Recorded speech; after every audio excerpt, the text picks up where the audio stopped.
Hello, Djordje Romanic here. Welcome to Fundamentals of Weather and Climate playlist. We saw that potential temperature was conserved quantity during dry adiabatic processes. But then afterwards we studied moist adiabatic processes. So the question is there a conserved variable during moist adiabatic processes?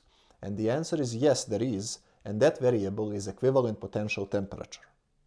So first in words, what is equivalent potential temperature? Well, it's a temperature an air parcel would have if all water vapor was condensed, latent heat of condensation stays in the parcel of air, but all condensates are removed, and then that parcel of air was brought to reference pressure of 1000 hectopascals.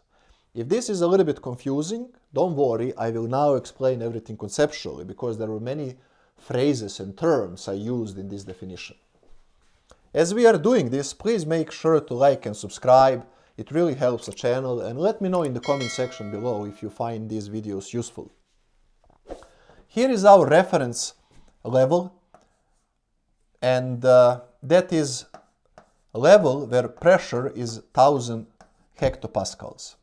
And that's by convention. You can take any reference, but by convention we take 1000 millibars or 1000 hectopascals. And here we have our parcel of air, let's say of this size. Now, here is a higher level in the atmosphere, let's say Z1. So we take this parcel of air and we move it up. We studied in great details that this parcel of air at higher altitude, where pressure is lower than P naught, will expand, will become bigger than what it was here. Now, important concepts. Because these are moist adiabatic processes, we have to now think about water and water vapor. Let's say that this is the amount of water vapor in this parcel of air at the surface. This is water vapor in green. Now, when this parcel of air was lifted, temperature in the parcel of air dropped. We studied all that in great details in previous videos. And at some point, when the temperature is low enough that the partial pressure of water vapor equals saturation vapor pressure of water vapor, we will have condensation. And let's say, just assume, that these so many green water vapor molecules will produce these three liquid water particles, droplets. Now, as this process is happening, there will be release of latent heat of condensation. First important statement, we assume that this latent heat stays in the parcel of air. Nothing escapes into the ambient atmosphere, number one. Number two, we remove these condensates. Condensates are removed. So, latent heat stays in, but liquid or ice particles are removed. Once we condensate all this water vapor, and there is no more water vapor and no more liquid water in the parcel of air, then we take this parcel of air and we bring it back to reference pressure of 1000 hectopascals. That temperature is equivalent potential temperature that we call theta E. You will remember that theta was potential temperature. Now we have equivalent potential temperature theta E. This is the concept. So now let's further discuss why do we do all these things. We do all these things because we, so to speak, want to map theta E to theta. You remember that theta was temperature an air parcel would have if dry-adiabatically brought to reference pressure of 1000 hectopascals. As simple as that. Take air parcel from any height and bring it dry-adiabatically to reference pressure by convention 1000 hectopascals, that's potential temperature.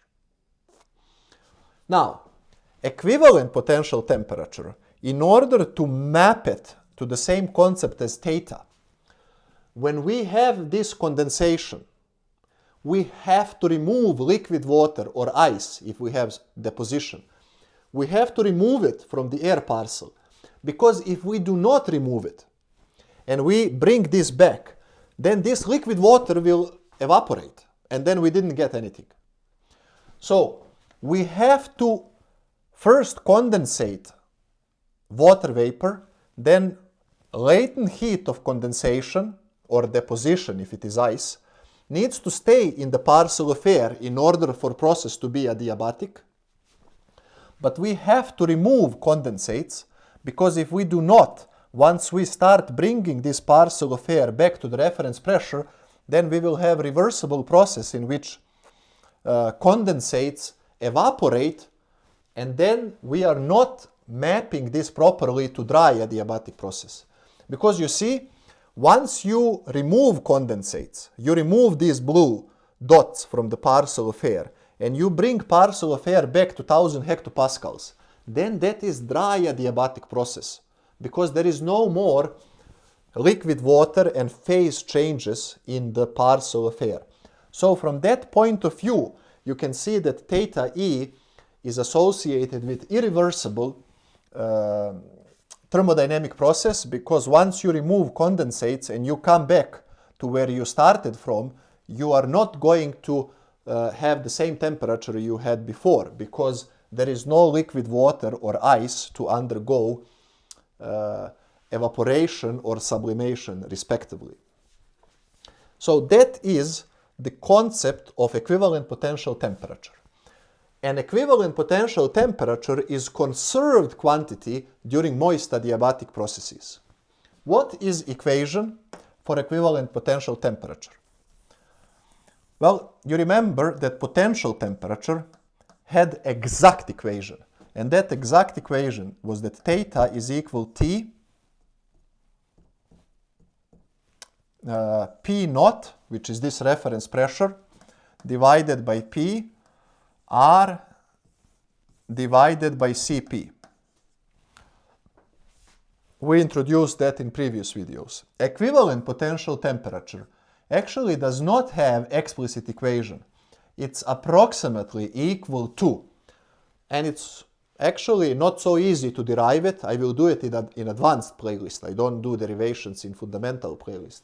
But it can be demonstrated that theta E is theta, this one, E exponential function, LV latent heat of vaporization, 2,500,000 joules per kilogram, times R mixing ratio of water vapor divided by Cp T, where R, as I just said, is mixing ratio of water vapor. You remember from my video, that is mass of water vapor divided by the mass of dry air.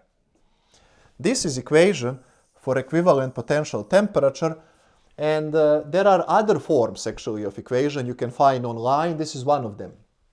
Different researchers developed different approximate equations. Now, you can see if the air is perfectly dry, R equal to 0, there is no water vapor, then R equal to 0 means E to power 0 is 1, so theta E is indeed theta, and that makes sense. If there is no water vapor to condensate, then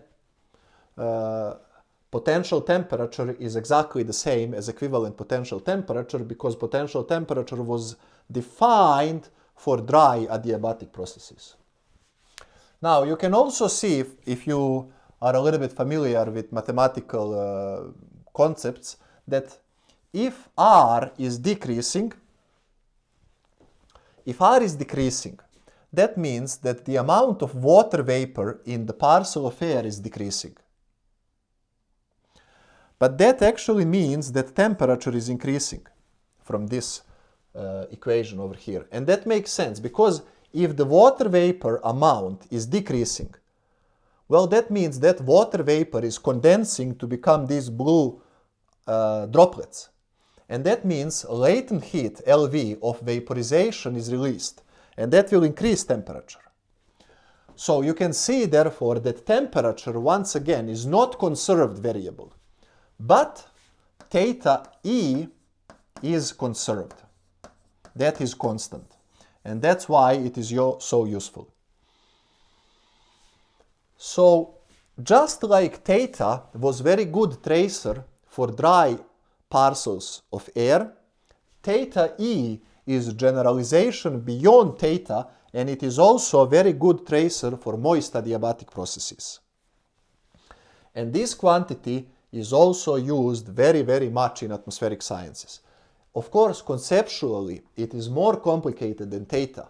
But what can I do? I'm just telling you how the universe and how the beautiful nature works. Moist adiabatic processes are more complicated than dry adiabatic processes. But that's why you need to study books and watch this channel. Now, just to blow your mind, in our atmosphere, the only gas that undergoes phase changes is water, vapor. And already things get complicated. Imagine if our atmosphere was such that we have 2-3 gases that are undergoing phase changes. Imagine how complicated mess of an atmosphere that would be. Nobody would be studying atmospheric sciences except maybe me and you, because we love it so much that even when it gets so complicated that you have to deal with equivalent potential temperature, moist adiabatic processes, we preserve and we study it properly.